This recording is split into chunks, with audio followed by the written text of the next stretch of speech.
partant découvrir les 4 Fantastiques ce mercredi matin en IMAX, j'étais ouvert et aussi neutre que possible, même si j'avais lu les bons échos suite aux premières projections, j'en suis ressorti conquis comme rarement par un film Marvel, une sensation qui avait été réveillée par Thunderbolts depuis Les Gardiens de la Galaxie Volume 3, mais pas avec une intensité comparable à ce que m'a procuré cette séance de cinéma absolument délicieuse.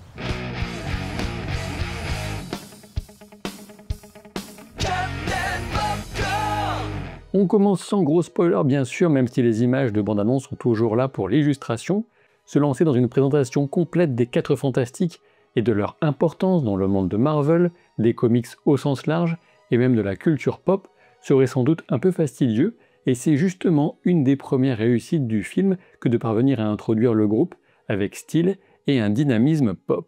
Ce que parvient à accomplir le film d'une durée d'1h55, c'est de combiner l'introduction de la version de la Terre où se déroule l'action, en même temps que les 4 héros qui ont profondément marqué ce monde parallèle, nettement plus cool que ne semble l'être la Terre 616 où se déroule l'essentiel des péripéties du MCU. Premier tour de force donc qui établit une esthétique rétro-futuriste, omniprésente et extrêmement cohérente, tout en démontrant à la fois le rythme parfaitement maîtrisé de ce film, même si on pourra discuter par la suite quant à savoir si sa fin prend suffisamment de temps.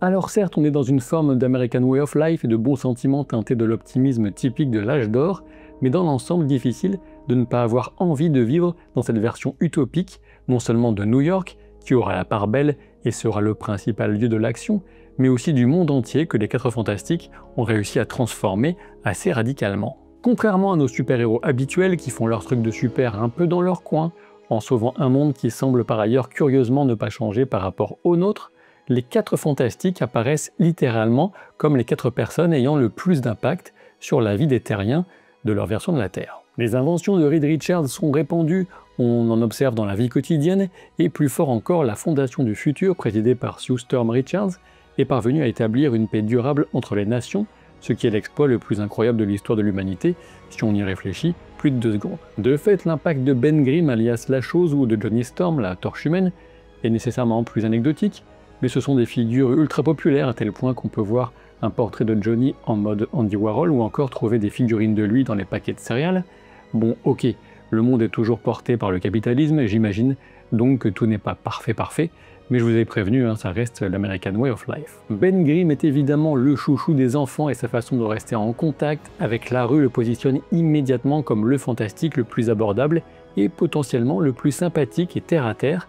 Pas étonnant pour un rocher peut-être, mais son cœur fondant surpasse largement celui de chez Ferrero, passage non sponsorisé malheureusement. En résumé, le film parvient à présenter à la fois ses personnages principaux, leur monde, leur impact sur la société et les origines de leur pouvoir en une seule et relativement courte première section, ce qui est en soi un tour de force narratif qu'on pointera en exemple dans les années à venir. C'était déjà énorme, mais ce n'est pas tout puisque l'essence des relations et les dynamiques de personnages au sein du groupe sont aussi rapidement inclus dans ce package de présentation absolument délicieux, comme le film, je l'ai dit au début, qui se promène sur un fil naviguant entre le désuet, la nostalgie et l'émerveillement. Me voilà obligé de souligner dès à présent la prodigieuse bande originale composée par Michael Giacchino, dont la filmographie est tout simplement gargantuesque, et qui est un habitué des studios Marvel, sachant qu'on cite souvent aussi les Indestructibles, car l'artiste a souligné que trouver des compositions totalement différentes pour une ambiance aussi proche constituait un véritable défi pour lui. On ne peut que constater qu'il l'a relevé haut la main en nous proposant ici une atmosphère musicale qui colle comme un gant à tout le reste du film, et en devient presque la double hélice de son ADN. Giacchino ne fait pas que capter l'esprit du film, il l'insuffle et le porte au nu, tout ce qu'on demande d'une BO en somme. Vous me trouvez sans doute un poil enthousiaste, c'est normal car cela fait un moment que je n'avais pas passé une aussi belle séance pour un film de divertissement grand public de ce type. D'ailleurs, je vous dirai un peu plus loin comment je le place par rapport à ses concurrents les plus directs au box-office. Et il serait peut-être temps de souligner aussi que Matt Shakman accomplit ici un tour de force, s'il est notamment connu pour l'excellente série WandaVision dans le MCU. On peut noter que son seul long métrage était un petit film de 2014, avec des critiques médiocres au mieux, ce qui souligne qu'il a bâti son expérience dans la télévision de prestige, avec Game of Thrones, Fargo, The Boys ou encore Succession. Une chose est claire, c'est dorénavant un réalisateur qui sera tenu en haute estime par Marvel, et pas que sans doute, sachant qu'il est derrière leur meilleure série et leur meilleur film de ces dernières années. On sent la cohésion de la vision artistique portée de A à Z exactement ce qui faisait la force de WandaVision via son originalité. Certes, il y a toujours des imperfections, on n'est pas non plus face aux plus grandes œuvres du petit et du grand écran, tout genre confondu, hein. Je n'ai jamais prétendu à une telle excellence, mais disons qu'au regard du genre super-héroïque, on est pas mal du tout. Je vous dis du bien du film depuis un moment maintenant et je n'ai même pas commencé à vous parler de la distribution, et là je vous prie de vous accrocher à vos culottes, vos slips ou vos caleçons, et que Dieu protège celles et ceux qui ne portent pas de sous-vêtements. Et oui, le terme d'alchimie est tellement utilisé pour évoquer les groupes d'acteurs qui fonctionnent bien ensemble que je préfère directement ici vous parler de pierre philosophale, hein, tant qu'on y est. Les quatre n'auraient pas pu être mieux choisis pour fonctionner en tant que famille. C'est d'un naturel assez déconcertant, c'est tendre, un petit peu marrant, mais sans jamais tomber dans un humour lourdingue incessant. Et il ne fait aucun doute que les personnages de Reed et Sue ont plus de choses à faire et à exprimer, sachant que Ben et Johnny sont bien présents, mais tout de même au second plan. De ce fait, les performances de Pedro Pascal et Vanessa Kirby ressortent davantage sans doute. Ceci étant dit, Ebon Moss-Backrack et Joseph Quinn apportent une humanité et une flamme, oui j'ai osé, évidente à leurs incarnations, et j'ai vraiment hâte de les retrouver un jour, même si je crains que leur temps d'écran ne soit alors que plus réduit encore, à moins d'espérer un 4 Fantastique numéro 2. Fantastique 8. Pour revenir à Vanessa Kirby, son nom de famille même souligne qu'elle était faite pour ce rôle puisque Jack Kirby est le co-créateur de ses personnages avec Stan Lee.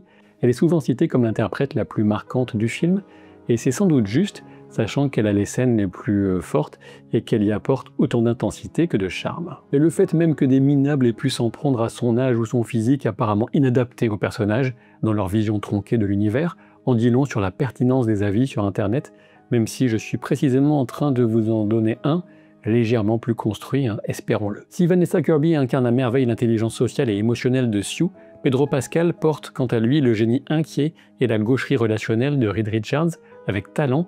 Il lui suffit de quelques minutes de langage corporel et d'expression faciale pour nous permettre de saisir les grands traits du personnage. Et je sais bien que certains se plaignent de l'omniprésence de Pedro Pascal sur petit et grand écran, moi j'y vois plutôt la reconnaissance du talent rare d'une superstar mondiale en pleine ascension. Je ne doute pas que d'autres acteurs méritent aussi de l'attention, hein, bien sûr, mais difficile d'en vouloir à Pedro Pascal d'accepter ses rôles et d'exceller dans son art. Je reviendrai dans la partie spoiler sur la façon dont le film donne à Johnny quelque chose de marquant à faire, sachant que des quatre, c'est sans doute Ben qui a le moins de poids, alors qu'il pèse le plus lourd. Bon, j'ai voulu dire ça parce que ça sonnait pas trop mal, mais en réalité, le rôle de Ben est toujours d'être le ciment qui maintient la famille aussi soudée. En ce sens, ses actions, même physiques, surviennent toujours pour soutenir un autre membre des 4 Fantastiques. Il accepte de ne pas prendre la lumière pour veiller sur ses compagnons, et ça c'est beau. Ceci étant dit, parmi mes petits regrets, il y a l'envie de voir Ben Grimm en faire plus et d'explorer davantage son mal-être, qui est ici évoqué mais jamais véritablement creusé. Voilà qui nous laisse un caillou de plus à retourner pour la prochaine fois. En parlant de cailloux, celui d'une esthétique discutable reste dans la chaussure du studio Marvel depuis des années, même si certains réalisateurs ont su exprimer leur style et que tous les effets numériques de Marvel ne sont pas mauvais, fort heureusement. Quoi qu'il en soit, en la matière, les 4 Fantastiques se situent dans le très haut du panier. Tout ce qui relève de l'espace et de Galactus est une véritable réussite visuelle.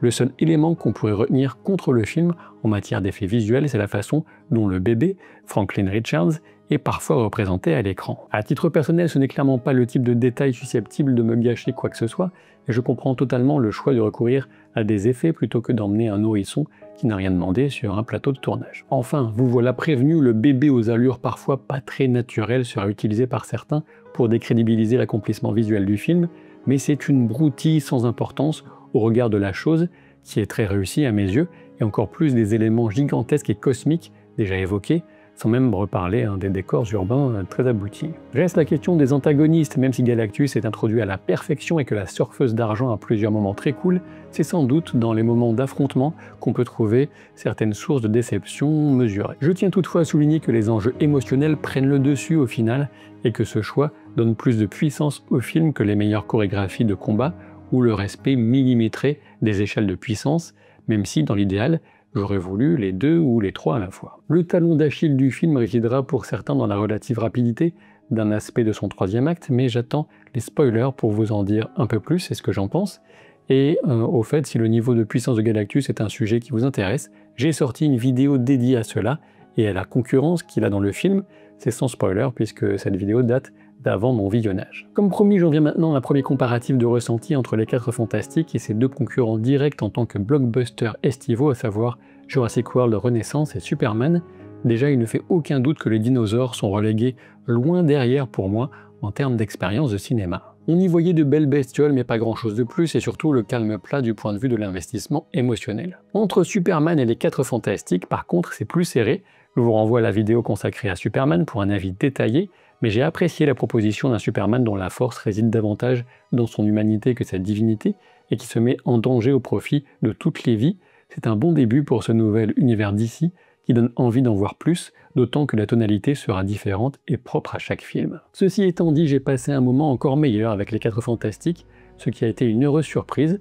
Peut-être que les prochains visionnages de ces 2 films feront évoluer mon avis, mais après Thunderbolts qui a porté une véritable proposition lui aussi, on a là 3 films de super-héros qui relèvent clairement le niveau après des années de disette. Ce qui pourrait jouer pour raviver l'intérêt du public, enfin peut-être, on verra, c'est qu'on va ressentir un peu de manque puisque le prochain film Marvel, Spider-Man Brand New Day, n'arrivera pas avant fin juillet 2026, dans un an donc, tandis que Avengers Doomsday ne sortira que dans un an et demi.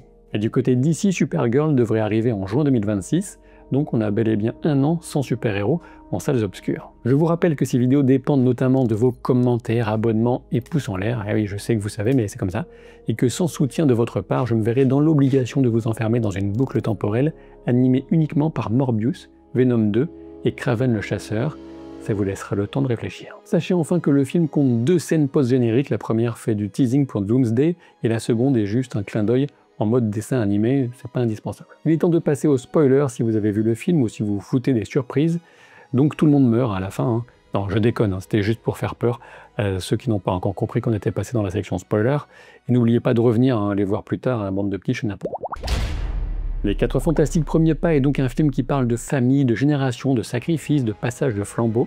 Galactus voit en Franklin un moyen d'échapper à son sort de dévoreur de monde. C'est une manière de dépeindre Galactus dans une tonalité tragique avec une notion de destin auquel il souhaiterait échapper. Il me semble que Galactus est généralement plus neutre dans les comics, mais ici il est la victime de sa fonction d'équilibre universel.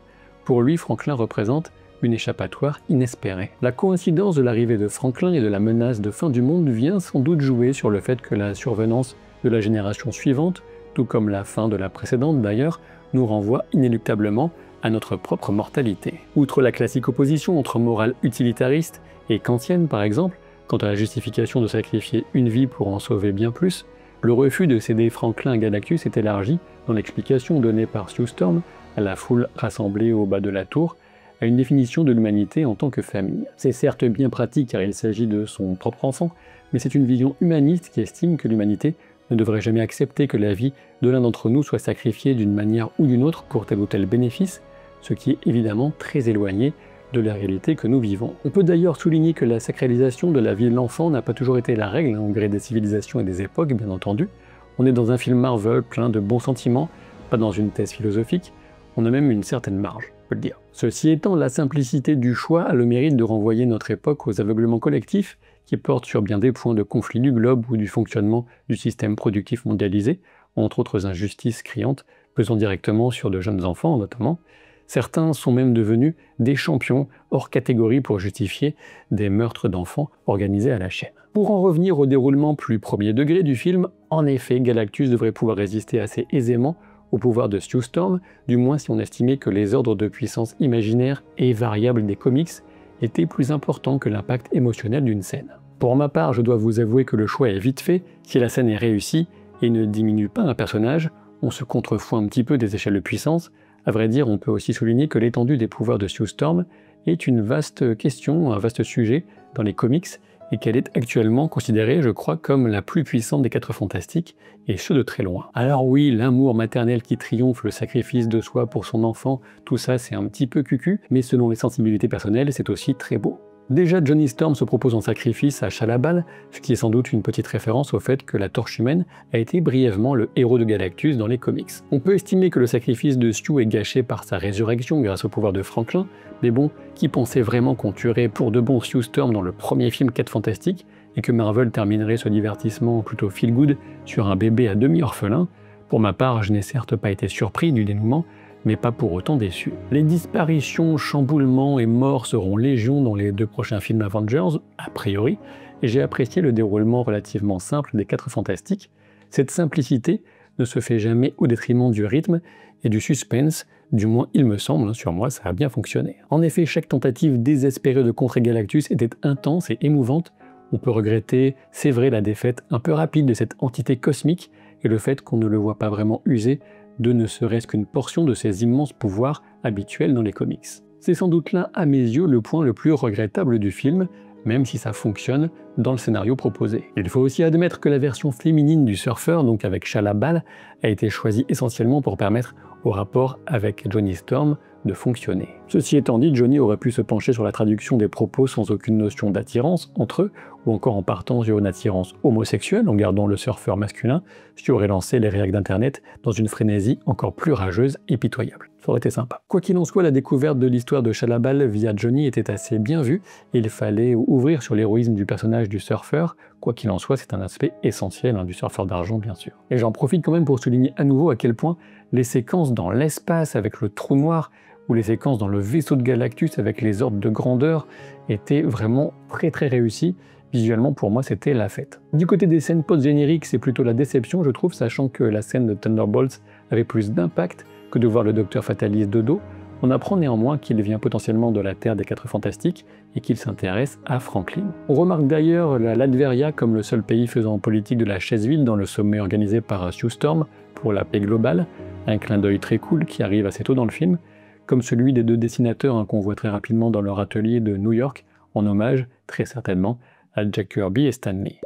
Alors quels sont vos pronostics pour les événements menant à Doomsday? Avez-vous trouvé des ressemblances entre le masque de fer dans la main de Doom et celui de la toute première armure d'Iron Man, comme certains le pointent déjà sur Reddit?